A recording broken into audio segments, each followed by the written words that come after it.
الرجیم بسم اللہ الرحمن الرحیم نحمده ونصلی علی رسولہ الکریم وعلی آلہ الطیبین الطاہرین المعصومین ولعنۃ اللہ علی اعدائهم اجمعین اللہم صلی علی محمد وعلی محمد وعجل فرجهم الرابع التأویل ان العدلیة من المتکلمین هم المشہورون بهذه النظریة حیث یفسرون الید بالنعمت والقدرت والاستواء بالاستیلاء واظہار القدرت وتبع في ذلك جماعة من الاشاعرہ وغیرہم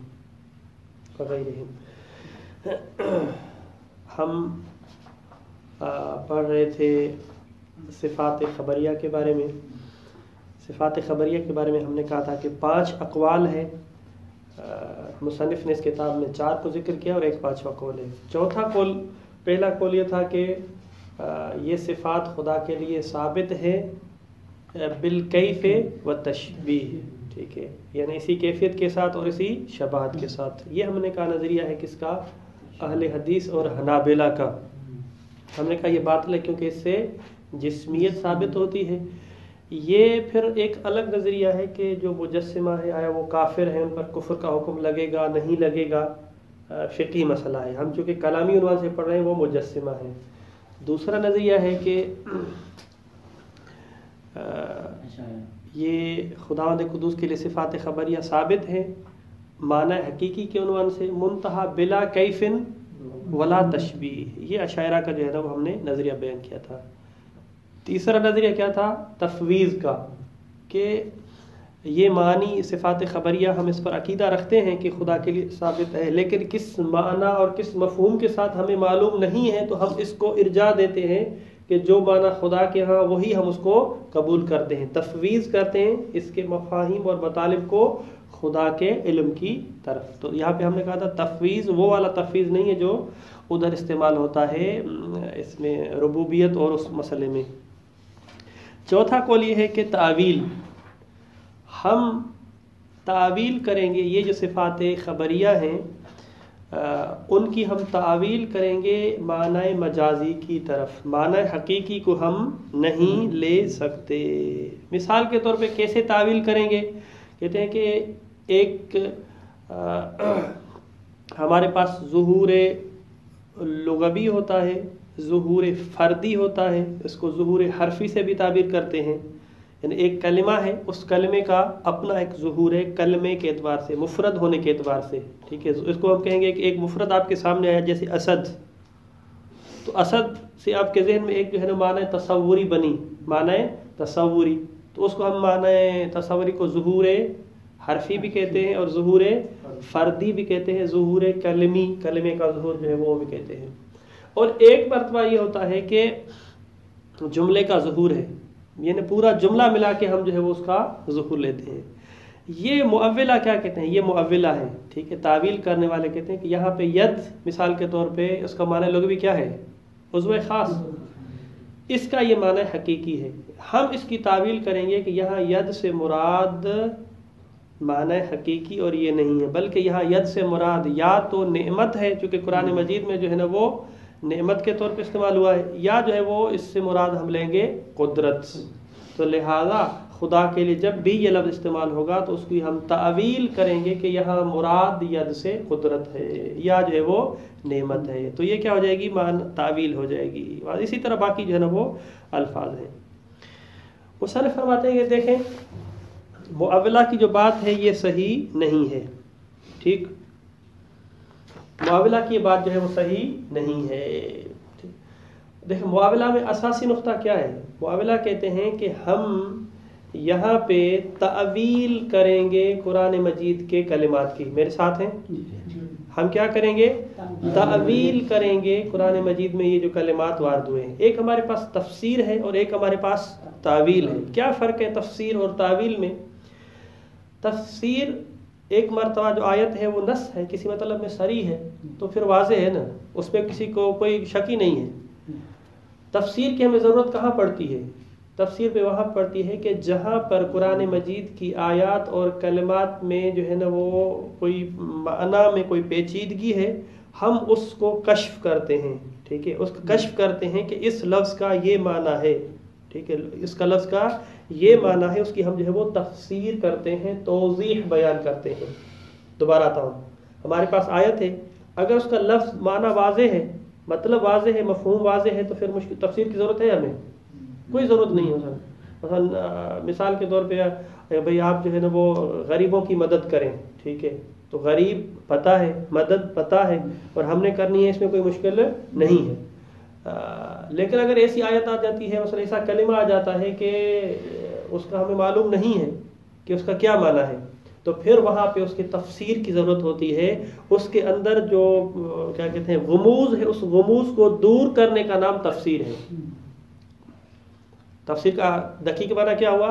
کسی کلمے کو کشف کرنا، ظاہر کرنا، اس کے اندر جو غموض ہے اس کو دور کرنے کا نام تفسیر ہے۔ پھر ایک کلمہ ہو یا دو کلمات ہو یا تین کلمات ہو یا پورا ہو، اس کو ہم کیا کہتے ہیں؟ تفسیر۔ تعویل کیا ہے؟ تعویل یہ ہے کہ پہلے مرحلے میں اگر ہمارے لیے کلمات مشکل ہے تو ان کلمات کو ہم نے واضح کیا، اس کے بعد وہ جو مفہوم ہمارے سامنے آ رہا ہے، اس مفہوم جو ہے وہ اسلامی عقائد کے اعتبار سے یا عقلی اعتبار سے یا اخلاقی اعتبار سے یا فقہی یا شرعی اعتبار سے منسجم نہیں ہو رہا۔ کیا ہے؟ منسجم نہیں ہو رہا، تو ہم کیا کریں گے؟ اس کی توجیہ اور تعویل کریں گے، اس کو ظاہر سے ہٹا کے اس کے کسی باطنی معنی پہ عمل کریں گے، اس کی جو ہے وہ تعویل کریں گے۔ جیسے کہ یہ ہمارے پاس یہ الفاظ ہے کہ خدا کے لیے چہرے کا ثابت ہونا، اب چہرے کا معنی ہمارے لیے واضح ہو گیا کہ یہ کہتے ہیں چہرے کو، مثال کے طور پہ ید کا ہمارے لیے معنی لوگوں بھی واضح ہے، لیکن اگر اس کو ہم اسی مطلب پہ رکھیں، اسی مفہوم پہ رکھیں تو یہ منسجم نہیں ہے خدا کی ذات کے ساتھ، تو پھر ہمیں ضرورت پڑتی ہے، ہم کیا کرتے ہیں؟ اس کی اس طرح سے تعویل کرتے ہیں، توجیہ کرتے ہیں، یعنی اس کو ظاہری معنی سے ہٹا کے کسی اور معنی میں لے جاتے ہیں تاکہ خدا کی ذات کے ساتھ منسجم ہو جائے۔ تو لہذا یہ فرق ہے تفسیر میں اور تعویل میں۔ تفسیر میں ہم اسی قرائن کی برکت سے، اسی لفظ کی برکت سے معنی کو واضح کرتے ہیں، بھئی یہ اس کا معنی ہے، اس کو کیا کہتے ہیں ہم؟ تفسیر۔ تعویل اس کو کرتے ہیں کہ ہم اس معنی، اس قرائن اور اس مطلب سے ہٹ کے ماورا کوئی اور معنی لیتے ہیں تاکہ اس کے ساتھ منسجم ہو جائے۔ فرق دقیق واضح ہوا، پھر ہم ادھر آئیں گے تفسیر میں اور تعویل میں۔ یہ لوگ آتے ہیں اور کہتے ہیں کہ یہاں پر جو ہے نا ہم تفسیر اور ظاہری معنی نہیں لے سکتے، ہم ظاہری معنی ان الفاظ کا نہیں لے سکتے، لہذا محتاج ہیں تعویل کی طرف ان الفاظ میں، اور باقی جس طرح جو ہے قرآن مجید کے آیات ہیں۔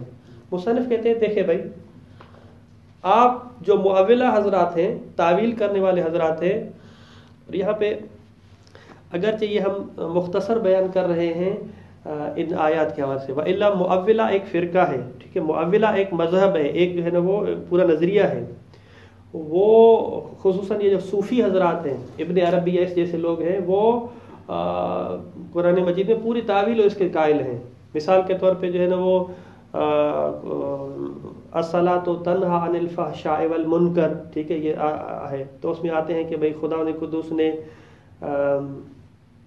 یہ جو آیت کہی ہے کہ آپ نماز پڑھیں، نماز برائیوں سے روکتی ہے، نماز سے پہلے ہمیں وضو کرنا ہوتا ہے، اور پھر جب غسل آتا ہے مثلا یا ایھا الذین آمنوا اذا قمتم الی الصلاۃ فاغسلوا وجوہکم، وہ ساری جو ہے نا وہ یا مثلا جنوب والی آیتیں ہیں، تو یہ اس کی تعویل کرتے ہیں، ٹھیک ہے، کہتے ہیں نماز سے مراد جو ہے وہ پاک پیغمبر ہے، صلاۃ سے مراد جو ہے وہ پاک پیغمبر ہے، اور وضو سے مراد پاک پیغمبر کی معرفت ہے، وضو سے مراد جو ہے نا پاک پیغمبر کی کیا ہے؟ معرفت ہے۔ اور اسی طرح جب انسان مجنب ہوتا ہے تو جنب سے مراد یہ ہے کہ ہم نے پاک پیغمبر سے جو عہد کیا تھا اس عہد کو توڑ دیا ہے، ٹھیک ہے، یہ انسان مجنب ہو گیا، ناپاک ہو گیا۔ تو کیسے پاک ہونا ہے؟ پھر جا کے آپ جو ہے نا وضو کریں، ٹھیک ہے، وضو سے مراد کیا کریں؟ پاک پیغمبر کی معرفت حاصل کریں۔ تو پھر نماز کیسے پڑھیں؟ کہتے ہیں جو ہے نا وہ معرفت حاصل کرنے کے بعد اس سے دوبارہ بیعت کر لیں۔ یہ تعویل ہے، یہ کیا کرتے ہیں؟ آیات کی جو ہے وہ تعویل کرتے ہیں۔ اس طرح ایک جو ہے نا وہ جیسے دوسری آیت میں ہے کہ والمرج البحرین یلتقیان، کی کس طرح پوری آیت ہے جو ہے نا وہ مرج البحرین یلتقیان فیہ عذب اجاج، وہ پوری جو ہے نا وہ آیت بینہما برزخ ملح اجاج، اس کا مفہوم یہ ہے۔ اس کی تعویل کرتے ہیں کہ یہ جو بحرین ہے اس بحرین سے مراد جو ہے نا وہ ایک جو ہے نا وہ بحر جسمانی ہے، جسمانی بحر، اور ایک بحر روحی ہے، ٹھیک ہے. مرج البحرین، بحروں سے مراد ایک بحر جسمانی ہے، ٹھیک ہے، اور دوسرا بحر کیا ہے؟ روحی ہے. مرج البحرین یلتقیان، یہ التقاء کہاں پہ کرتے ہیں؟ انسان میں. یہ جو انسان موجود ہے، جسمانی بحر ایک سمندر، ایک پوری دنیا ہے، اور پھر کیا ہے دوسری؟ روحی. یہ دونوں آپ کہاں پہ جمع ہوتے ہیں، ملتے ہیں؟ یلتقیان، انسان میں جو ہے نا، انسان کے اندر دونوں جمع موجود ہیں، ٹھیک ہے. بینہما برزخ، ان دونوں کے دونوں ایک برزخ ہے. برزخ سے مراد جو ہے نا وہ نفس حیوانی ہے، ٹھیک ہے. لا یبغیان، وہ جو ہے نا وہ کبھی روح جسم پر غالب آ گیا ہے اس عنوان سے کہ اس کو مجرد بنا دے، یا جو ہے نا وہ کبھی جسم غالب آ گیا روح پر کہ اس کو جسمانی بنا دے. کہتے ہیں اس طرح نہیں ہے. تو اس طرح کی جو ہے نا وہ تعویل کرتے ہیں ابن عربی جو لوگ، جو ہے پورے جو ہے نا وہ ستیہ ناش کر دیتے ہیں اس طرح کر کے. اس طرح آپ اگر پڑھیں گے تو عجیب و غریب جو ہے نا وہ تعویلات ہوتی ہیں. واضح ہے؟ دیکھیں ہمارے پاس جو ہے کہ اگر ہماری روایت آپ کے پاس آتی ہے تو اس کو کیا کریں؟ قرآن سے مقایسہ کریں. اگر وہ قرآن کے ساتھ میچ کرے تو فخذوہ وإلا فاترحوا علی الجدار، ٹھیک ہے. یہ قرآن سے مقایسہ کرے، کیا مطلب ہے؟ کس قرآن سے؟ ظاہر قرآن سے، باطن قرآن سے؟ ظاہر قرآن سے، ٹھیک ہے، ظاہر قرآن سے.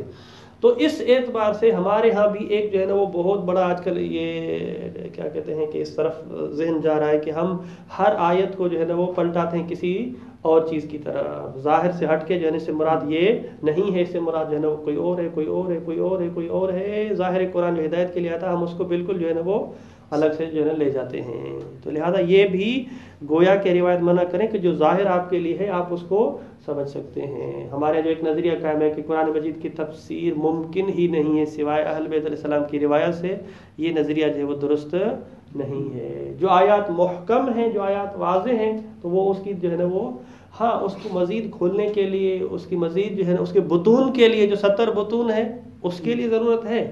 ہماری بات بطون میں نہیں ہے، ہم مکلف بطون کے نہیں، ہم مکلف کس چیز کے ہیں؟ ظاہر کے مکلف ہیں. تو لہذا اس سے جو ہے ہمیں بچنا چاہیے. تو لہذا ایک تعویل وہاں پر استعمال ہوتی ہے، اور یہ بھی جو ہے نا گویا کہ اسی کا ایک فرقہ ہے. تو مصنف آتے ہیں اور کہتے ہیں کہ بھائی دیکھیں، میرے ساتھ ہیں، دوبارہ میں ریپیٹ کرتا ہوں. یہ معولہ حضرات کہتے ہیں کہ ہم ان آیات کی تفسیر اور ظاہر کو نہیں لے سکتے، بلکہ اس کی کیا کریں گے؟ ہم تعویل کریں گے، یعنی معنی ظاہری سے ہٹا کے اس کو دوسرے اور مطلق لے جائیں. مصنف کہتے ہیں کہ بھئی ایک مرتبہ ہمارے پاس مفرد ظہور فردی ہوتا ہے، اور ایک مرتبہ ظہور جملی ہوتا ہے. مثال کے طور لفظ اسد کا ظہور فردی کیا ہے؟ حیوان مفترس.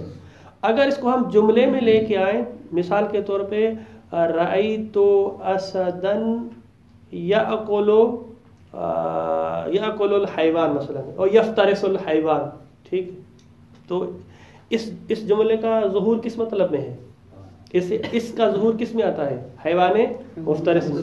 حیوان مفترس میں. رأیت اسدا یرمی اور رأیت اسدا فی الحمام، اس جملے کا مفہوم اسد، اس پورے جملے کے میں اسد اور پورے جملہ کس میں مطلب دیتا ہے، ظہور رکھتا ہے؟ حیوان شجاع میں. حیوان شجاع میں. یہ جو ہم حیوان شجاع لے رہے ہیں، اور پہلے جملے میں ہم کیا لے رہے ہیں؟ حیوان مفترس لے رہے ہیں. یہ جملہ کس معنی میں یہ ظہور رکھتا ہے یا ظہور نہیں رکھتا؟ ظہور ہے یا نہیں؟ اس جملے کا ظہور ہے. ظہور ہے یا نہیں ہے؟ ظہور ہے. دوسرے جملے میں ظہور ہے یا ظہور نہیں ہے؟ منتہا مفرد کا ظہور الگ تھا اور اس کا ظہور الگ ہے. منتہا ظاہر فی هذا المطلب، جب ایک لفظ جو ہے جملے سے مل کر قرائن کی مدد سے ایک مطلب میں ظاہر ہے تو اس کا ظہور ہے. جب ہم ظہور لے سکتے ہیں، معنی ظاہری لے سکتے ہیں، تو پھر ہمیں تعویل میں جانے کی ضرورت نہیں ہے. تعویل میں جانے کی ضرورت تب آتی ہے کہ جب ہم اس لفظ کا ظاہری معنی نہ لے سکیں، ولو قرائن جملی کی وجہ سے، ظواہر جملی کی وجہ سے. تو لہذا جب ہمارے پاس ان الفاظ میں ہم آتے ہیں، اگر آپ دیکھ لیں مثال کے طور پہ ید کا معنی اور یہ جو سارے معنی ہیں، یہ جو معنی ہیں یہ ظاہری معنی ہے، نہ کہ تعویل ہے. یہ اگر آپ اس سے مراد یہی ہمارا مطلب ہے جو ہم کہنا چاہ رہے ہیں کہ یہ ہم ید لے رہے ہیں، ید سے مراد نعمت لے رہے ہیں، ید سے مراد قدرت لے رہے ہیں. اگر اس سے مراد آپ ظاہری معنی کے عنوان سے لے رہے ہیں تو پھر آپ معولہ ہیں ہی نہیں، پھر یہ تعویل نہیں ہے، آپ معولہ نہیں ہیں. اور اگر آپ کہتے ہیں کہ نہیں ہم اس ٹریک سے اس پیرائے سے ہٹ کے معنی لے رہے ہیں تو پھر یہ درست نہیں ہے، بلکہ یہ جو تعویل ہے، جو آپ تعویل لے کے آ رہے ہیں، یہ تو اخطر ہے اور بہت زیادہ خطرناک ہے ان لوگوں سے جن لوگوں نے وہ جسمانیت اور ان کے قائل ہو گئے تھے. خلاصہ کیا ہوا کہ یہ جو آپ مطلب لے رہے ہیں یہ ظاہر ہے، یہ تعویل نہیں ہے. واضح؟ اس کو دیکھنا چاہیے. الرابع تعویل ان العدلیۃ من المتکلمین، یہ عدلیہ یہاں اس سے مراد معتزلہ حضرات ہیں. ٹھیک ہے، عدلیہ چونکہ دونوں کو شامل ہے لیکن یہاں مراد معتزلہ ہے. ہم المشہورون بہذہ نظریت حیث یفسرون الید بالنعمت والقدرت، یہ جو ہے وہ تفسیر کرتے ہیں کہ خدا کے لیے ید ہے، آگے آیات آ رہی ہیں تو وہ اس سے مراد نعمت اور قدرت ہے. والاستواء، اور استواء سے مراد لیتے ہیں بالاستیلاء. ٹھیک ہے، یعنی استیلاء سے مراد کیا ہے؟ تسلط. ٹھیک ہے. واظہار القدرت وتبعهم فی ذلک جماعت من الاشاعرہ، اور کچھ اشاعرہ نے بھی، یعنی یہ معتزلہ کا مشہور جو لوگ تھے ان کا نظریہ ہے اور بعض اشاعرہ کا بھی یہی نظریہ ہے. اقول ان ظاہر علی قسمین، ظاہر حرفی، حرفی سے مراد وہی فردی، ٹھیک ہے، مفرد والا، وظاہر جملی، یعنی جملے کا ظہور ہے. فإن الید مثلا مفردۃ ظاہرۃ فی العضو الخاص، یہ جو ید ہے ایک خاص عضو میں، ہاتھ میں استعمال ہوتا ہے. وَلَيْسَتْ كَذَلِكَ فِيمَا إِذَا حَفَّتْ بِهَا الْقَرَائِنُ، لیکن اگر یہ قرائن کے ساتھ ہو تو ہمیشہ اس عضو خاص میں استعمال نہیں ہوتا. فَإِنَّ قَوْلَ الْقَائِلِ فِي مَدْحِ إِنسَانٍ أَنَّهُ بَاسِطُ الْيَدِ، مثال کے طور پہ کہ اگر کوئی شخص کسی کی تعریف کرتا ہے کہ وہ تو بھائی اس کا ہاتھ کھلا ہے، ٹھیک. او فی ذمہ قابض الید، یا اس کی مذمت کرتا ہے کہ اس کے جو ہے نا وہ ہاتھ بندھے ہوئے ہیں، ٹھیک. لیس ظاہرا فی الید العضویہ التی اسمیناها بالمعنی الحرفی، یہ دو مطلب اس قائل کے، یہ دو جو جملے ہیں اس میں ظہور نہیں رکھتے کہ اس سے مراد وہی عضو ہے معنی حرفی والا، بل ظاہر فی البذل والعطاء او فی البخل والاقتار، بلکہ یا تو پہلے معنی میں بذل اور عطا میں بہت زیادہ خرچ کرنے والا ہے، یا جو ہے نا بخیل اور اقتار بھی وہی کہتے ہیں کہ وہ کنجوسی کرنا، ٹھیک ہے، خود پر ظلم کرنا، اقتار اس کو کہتے ہیں. وربما یکون مقطوع الید، یہ جو شخص بخیل ہے یا جو شخص جو ہے وہ مثلا سخی ہے، ہو سکتا ہے اس کے ہاتھ کٹے ہوئے ہوں، ہاتھ کٹا ہے تو نہ کھلا ہو سکتا ہے نہ ہو سکتا ہے، پھر بھی استعمال ہوتا ہے. وحمل الجملۃ علی غیر ذلک المعنی حمل علی غیر ظاہرہا، کہتے ہیں کہ ان معنی میں جب ہم استعمال کرتے ہیں تو یہ حقیقت میں اس کے معنی ظاہری میں ہے، اس کو ہٹا کے کسی اور معنی میں، یعنی بخل اور عطا کے کسی اور معنی میں استعمال کرنا، یہ اس کا غیر ظاہری معنی ہوگا. یعنی خلاصہ کلام یہ ہوگا کہ ایک مرتبہ مفرد کا اپنا ظہور ہے، ایک مرتبہ جملے کا ظہور ہے. جب جملے کا ظہور ہے قرائن کی مدد سے تو اس کا معنی ظاہری شمار ہوتا ہے. وعلی ذلک یجب ملاحظۃ کلام المعولہ، اس بنا پر ہم کہتے ہیں کہ ملاحظہ فرماتے ہیں یہ جو معولہ حضرات ہیں ان کے کلام کا. فإن كانت تعویلهم على غرار ما بیناہ، اگر ان کا تعویل کرنا اس قانون کے تحت ہے، غرار یعنی قانون کے تحت ہے، اس طریقے پر ہے کہ جس کو ہم نے بیان کیا ہے، فہؤلاء لیسوا بمعولۃ، تو پھر یہ معاولہ نہیں ہے، یہ تعویل کرنے والے نہیں ہیں. بل ہم مقتفون، اکتفا سے مقتفون لظاہر الکتاب و سنت، یعنی لینے والے ہیں، بلکہ یہ لوگ کیا کرنے والے ہیں اس صورت میں خود کتاب اور سنت کے ظاہر کو لے رہے ہیں. ید سے مراد نعمت، ید سے مراد قدرت، تو یہ تعویل نہیں ہے بلکہ ظاہر کتاب ہے. ولا یکون تفسیر الکتاب العزیز علی ضوء القرائن الموجودۃ فیہ تعویلا، قرآن مجید کی تفسیر کرنا قرائن، ان قرائن کی برکت سے جو وہاں پہ موجود ہیں، یہ کہتے ہیں تعویل نہیں ہے. وانما هو اتباع للنصوص والظواہر، یہ اتباع کرنا ہے. ایک مرتبہ آیت نص ہے، ہمیں ضرورت نہیں ہے قرینے کی، اور ایک مرتبہ جو ہے نا وہ ظاہر ہے اور قرائن کی برکت سے ہم لیتے ہیں، تو لہذا یہ معاولہ نہیں ہے. وان کان تعویلهم باختراع معان للآیات، اگر ان کی یہ تعویل کرنا اس بنیاد پر ہے کہ آیات کے لیے ایک معنی کو اختراع کرتے ہیں، من دون ان تکون فی الآیات قرائن متصلۃ اور منفصلۃ، اس آیت کے اندر کون قرینہ نہیں ہے، نہ متصلہ نہ منفصلہ، جو دلالت کرتا ہو علیہا، اس پر فلیس التاویل بہذا المعنی، پھر جو تعویل کرتے ہیں بغیر کسی قرینے کے، یہ جو تعویل ہے باقل خطر من الاثبات المنتہی اما الی التجسیم او الی التعقید والابہام، پھر تو اس کا خطرہ جو ہے وہ کم نہیں ہے اس نظریے سے کہ جو نظریہ جس کی انتہا ہوتی ہے یا تو تجسیم کی طرف مجسمہ ہو جاتے ہیں، یا تو جو ہے نا کس نظریے کی طرف ہو جاتی ہے، مبہم ہے، کوئی ہمیں پتہ نہیں ہے، معما کی طرح جن ہو جاتی ہے۔ جس طرح ہم نے کہا تجسیم والا نظریہ خطرناک ہے اور ابہام والا نظریہ خطرناک ہے، اسی طرح جو ہے نا یہ اس سے کم خطرہ نہیں ہے۔ واضح ہے؟ تو لہذا اگر ان کی تعویل دیکھیں، نتیجے میں یہ لوگ ہم سے برابر ہیں، تعویل والے، نتیجہ ان کا اور ہمارا نظریہ نتیجے کے اعتبار سے برابر ہے۔ ہم بھی ید کا ترجمہ کیا کرتے ہیں؟ ید سے مراد کیا لیتے ہیں؟ قدرت لیتے ہیں، وہ لوگ بھی قدرت لیتے ہیں۔ ہم کہتے ہیں یہ ظاہر قرآن ہے، یہ تفسیر ہے، یہ تعویل نہیں ہے۔ واضح ہے؟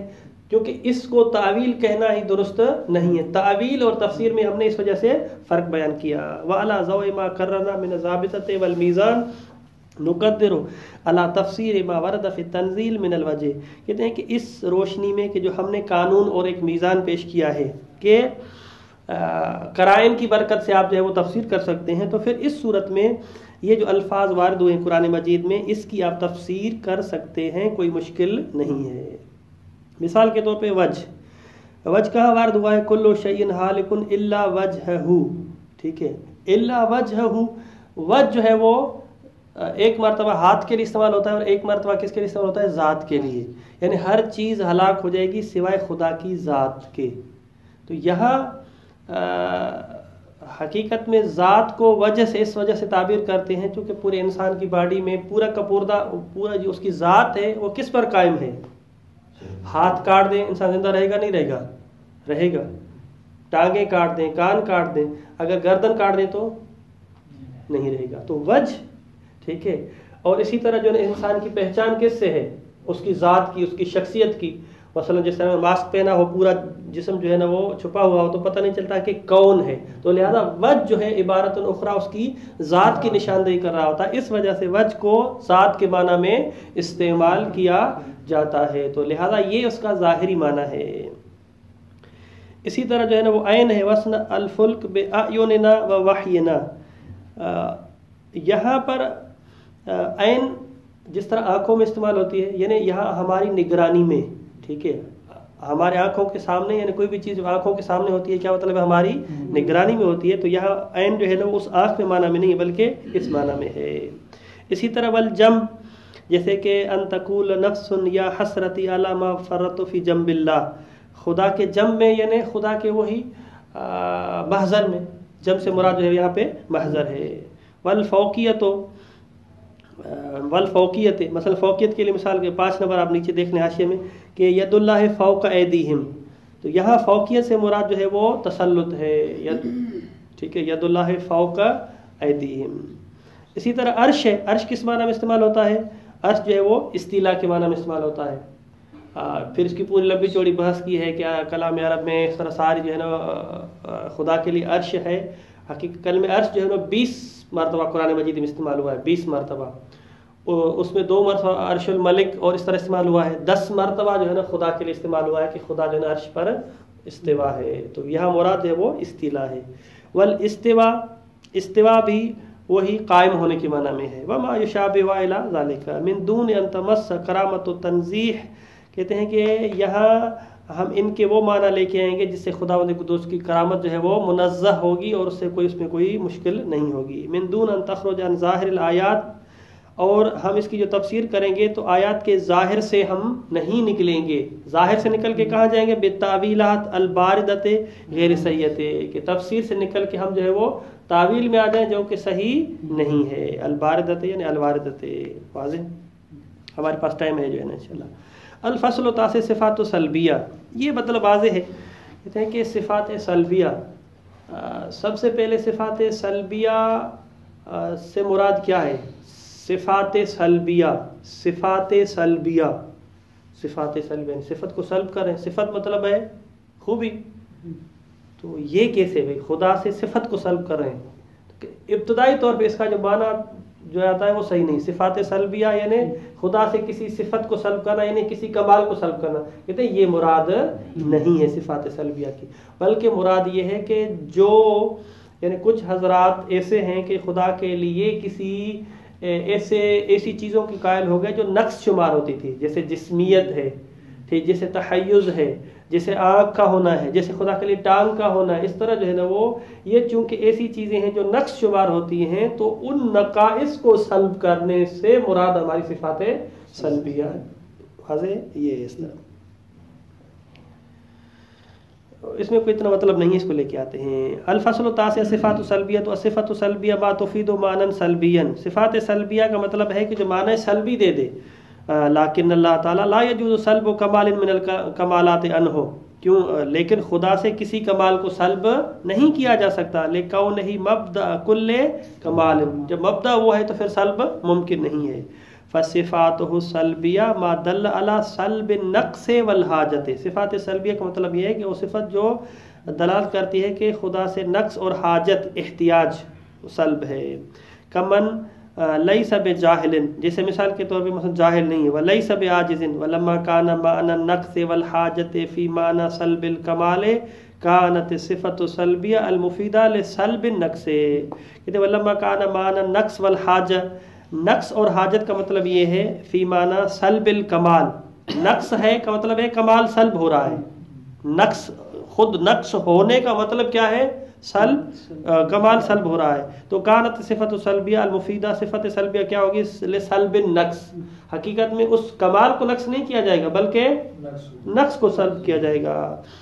راجعۃ الی سلب واحد وهو سلب النقص والاحتیاج. جتنی بھی صفات سلبیہ ہیں ان سب کی بازگشت اس مطلب کی طرف ہے کہ خدا میں نقص نہیں ہے, خدا میں احتیاج اور حاجت نہیں ہے.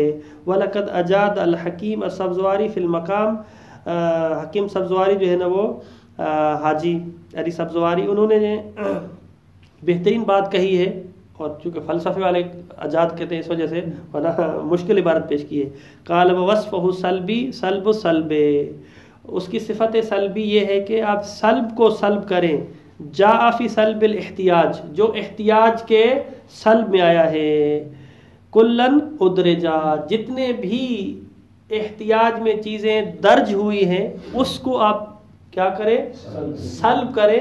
یہ جو صفت سلبیہ ہے, یعنی نقص اور احتیاج میں جو بھی مورد ہے اس کو سلب کا نام جو ہے نا صفات سلبیہ ہے.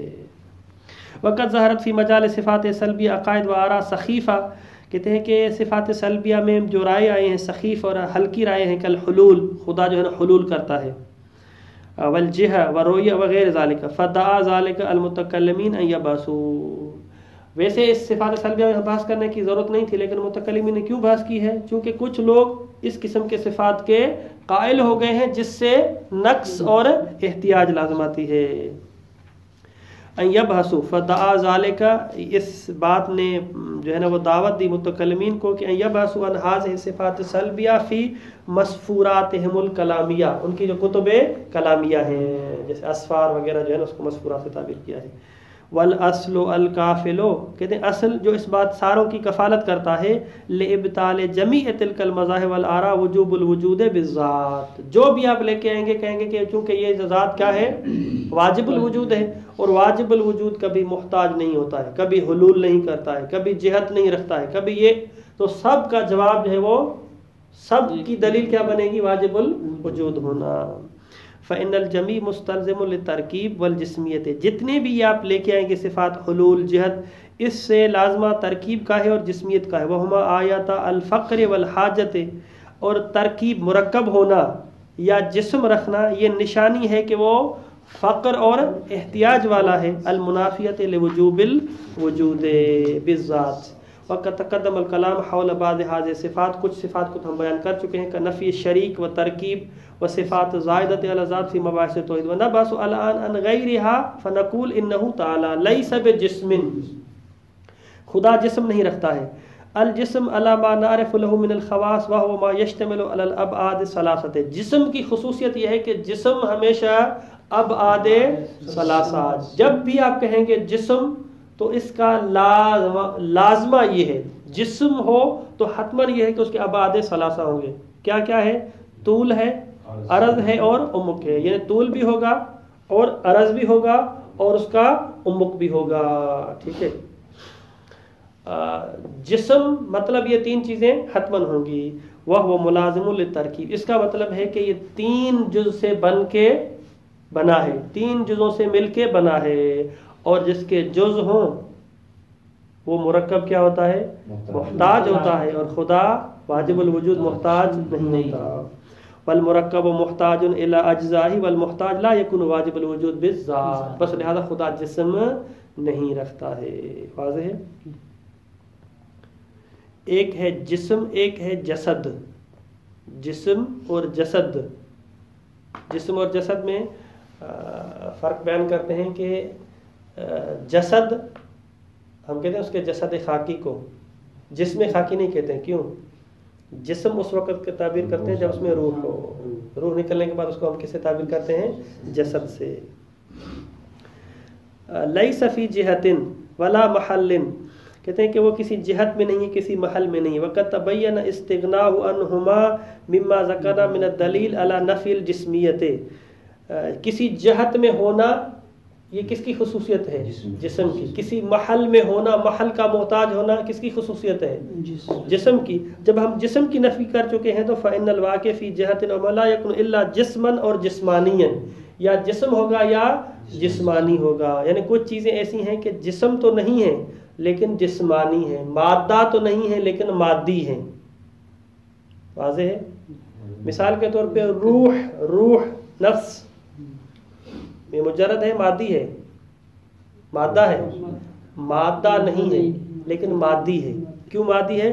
کیونکہ یہ مادے میں آتا ہے۔ اسی طرح کچھ چیزیں جسم تو نہیں ہیں لیکن جسمانی ہیں، کسی جسم کی محتاج ہوتی ہیں، جیسے مثلا بعض الاحیان جسم لطیف سے ان کو تعبیر کرتے ہیں، یا مثلا جو عروض جتنے بھی ہیں، جتنے عرض ہیں، مثلا لون وغیرہ، یہ کیا ہے؟ جسمانی ہیں، ٹھیک ہے۔ ممکن ہے ان کے لیے جسم نہ ہو لیکن جسمانی ہو۔ جسم بذات خود جو جسم ہے، جسمانی خود تو جسم نہیں رکھتی ہے لیکن محتاج ہے کسی جسم کے لیے۔ اچھا، نمبر 3، لیس حالا فی شیء ان المعقول من الحلول قیام موجود بموجود آخر علی سبیل تبعیت، یعنی خدا کسی چیز میں حلول نہیں کرتا۔ حلول کون کرتا ہے؟ ایک کی جگہ دوسری پہ جگہ ہے، مثلا کہتے ہیں اس میں جن حلول کر گیا ہے۔ کبھی کبھی وہ دیکھیں نا جو کہ بھائی یہ ابھی عورت نہیں بول رہی، خاتون نہیں بول رہی، بلکہ جن بول رہا ہے۔ کتنے آپ نے واقعہ دیکھنے ہیں جو آتے ہیں سریعہ میں، ادھر پروگراموں میں، کہ اب یہ جو ہے وہ خود خاتون یا مثلا مرد بات نہیں کر رہا بلکہ اس سے جن اس کے جسم میں حلول کر گیا ہے۔ تو یہاں پر فرماتے ہیں کہ ایک موجود دوسرے موجود میں علی سبیل تبعیت، اس کی جگہ پر آ جاتا ہے۔ یہ کیوں ہوتا ہے؟ کہتے ہیں کہ اس وجہ سے کہ اس کو ضرورت ہوتی ہے، یا کسی فرض کریں کہ جن اپنا کوئی مقصد ہے پورا کرنا چاہ رہا ہے جو اس کے ہو جاتا ہے، تو خداوند قدوس ان چیزوں سے پاک ہے، تو لہذا اس کو حلول کی ضرورت نہیں ہے۔ وَهَذَا الْمَعْنَى لَا يَصِحُ فِي حَقِّ سِوَى لِاسْتِلْزَامِ الْحَاجَّةِ وَقِيَامِهِ فِي الْغَيْرِ، اس نے جو ہے نا وہ دوسرے کی جگہ لے لی ہے، واضح ہے۔ لیس متحدن مع غیرہ، وہ کسی دوسرے کے ساتھ متحد نہیں ہے۔